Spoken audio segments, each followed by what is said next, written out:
Welcome back to Street Signs. Making news at this hour.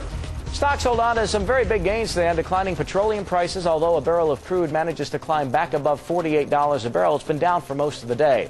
And UPS fires the latest shot in the red-hot package delivery battle, buying Overnight Corporation for $1.25 billion in cash. And major developments in the war on cancer reported at an oncology conference in Florida send some biotech stocks soaring.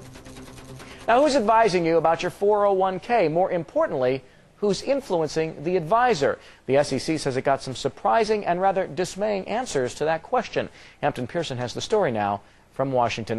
Sounds like a little more conflict of interest playing in here, Hampton. Very much so, and not just 401ks, but traditional defined benefit plans as well. In essence, Ron, without naming names, the SEC says the pension consultant industry has serious conflicts of interest that could rise to the level of enforcement actions or new rules from government regulators at both the SEC and the Department of Labor. Now, for more than a year, the SEC Office of Compliance has been reviewing documents from 24 pension consultants, industry giants as well as small firms. The focus on products and services, payments, and disclosure. Here are the major findings. More than half the pension consultants provided products and services to both pension plan clients and money managers of mutual funds, in effect working both sides of their businesses. A majority of pension consultants have relationships with either affiliated or unaffiliated broker-dealers. Regulators say in some cases this puts money managers in a pay-or-play scenario with some pension consultants in order to get business. This conflict is fairly straightforward.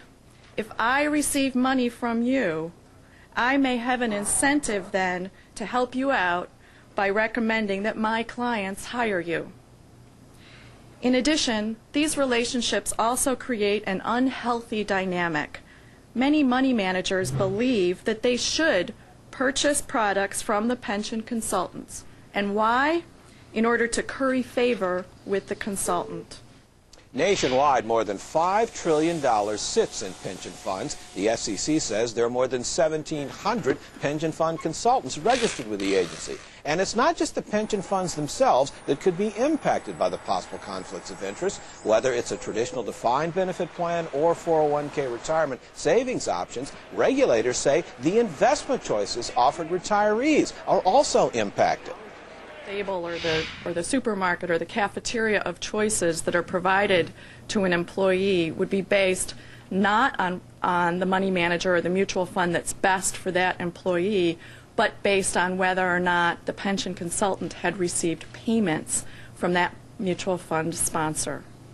Of the leading pension firms contacted by CNBC today, only Mercer Investment Consulting has responded, saying it welcomes any review that increases industry transparency. But the head of a Florida firm that investigates money management abuses for pension funds says regulators, in essence, are playing catch-up with a problem that's been growing for the last 4 years. So the SEC is once again late to the game. However, it's welcome that they have finally arrived and are taking such a major step forward in making actual recommendations to trustees. And for its part, the SEC says in the coming months it will be monitoring pension fund consulting firms to see if their disclosure policies improve. Ron? All right.